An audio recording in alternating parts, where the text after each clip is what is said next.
As far as my research topic goes, I actually learned about, I remember reading about One Laptop per Child back in 2005 and 6 when it was first announced. And in fact, I had a friend who almost joined the program. I think he had some trouble working out visa issues in the end. But in talking with him about it, I became very fascinated with just the ideas around, what childhood was, what computers meant, what education is now and should be. And thought, this is something I really want to follow up on. I was actually originally going to go to Nicaragua, and they put off the initial implementation of their program. And so I think 2 months, maybe 3 months before I went, I was introduced to some of the folks in Paraguay, and we had various Skype conversations about how they were really interested in having a really good research program that took a good, honest look at what was actually happening. So I went in expecting to be basically an anthropologist. I didn't know what sort of access to other information I would have.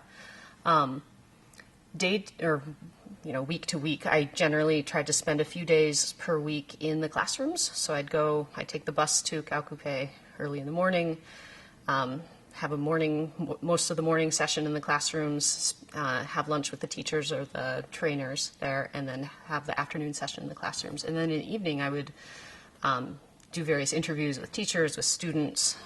So that was really the bulk of my data, these observations and interviews. It turns out Paraguay Educa was very interested in doing a more formal assessment, and this isn't something I've had a lot of training in, but I read up very quickly on how to do this, and so we put together two tests, actually, one for 3rd grade, one for 6th grade, testing very basic literacy, kind of mathematical reasoning. We tried to make it as curriculum agnostic as possible, so it didn't depend on them knowing any particular, what a noun was or anything like that. But so we gave this to the 3rd and 6th graders, and this is more of a baseline test. I'll go back in 2013 and give it to them again. Paraguay Educa also collected lots of breakage data, usage data, attendance data. So I ended up with a lot more quantitative data than I thought I would, actually. So I'm still working on analyzing it all. But the teachers had a bit of training, but they didn't have much follow-up after that. So many of them said, okay, I don't know how to use this in the classroom. I'm not going to use it. And the kids were like, well, I've got a computer and internet. I'm going to get online. And so the teachers and parents saw the kids goofing off, basically, spending a lot of time just watching videos or listening to music on their computers, and wrote it off as a toy. And as a result, that first year, a lot of kids would be very rough with their laptops, and they didn't have anything to check them. They didn't have any different message reinforcing that they should maybe be careful with this because it's an expensive piece of equipment. And as a result, there were a number of breakages that first year, I think, around because there was sort of a lack of social infrastructure. After this first year, Paraguay Educa, in fact, even pretty early on this first year, Paraguay Educa, I think, noticed that the laptops just weren't being used in the classrooms as much as they wanted, despite doing this early teacher training. And so they hired full-time trainers to be in the schools every day. And in fact, in larger schools, there were 2 trainers. And the trainers were just on call to be support staff, basically. So they could help the teachers design curriculum. They could help the teachers troubleshoot in the classroom, which was incredibly important. They could, scaffold, bring in various types of curriculum activities to do. They could help teachers learn the more difficult programs, particularly Scratch, Turtle Art, and eToys were all very conceptually challenging for both teachers and students. And this made a huge difference in the second year. So I came about halfway through the second year. The school year runs late February to early November. And so when I arrived in June, a lot of the teachers were talking about how much these trainers had helped. So there were definitely kids who were more adept, who were really passionate about a particular program. And they would even label themselves. They'd label themselves Scratcheros or Scratcheras. Itoysera, I met an Itoysera. And it became a sort of important identity because they became local experts that people could go to. That said, a lot of their use was, they were still learning a lot about it. So their use was very interesting, but also, they still had a lot to learn.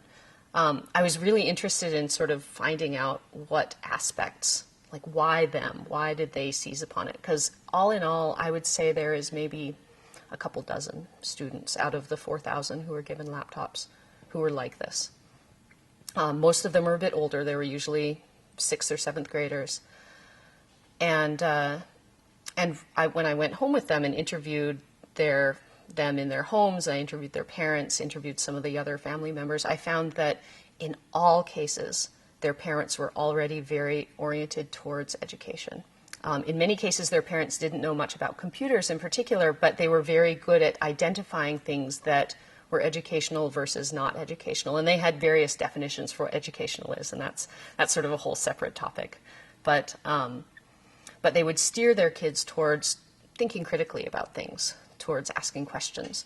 And in an environment like this, putting down a computer is amazing. It can really scaffold learning in a way that the parents may have wanted to support and just maybe didn't have the time or didn't have the expertise.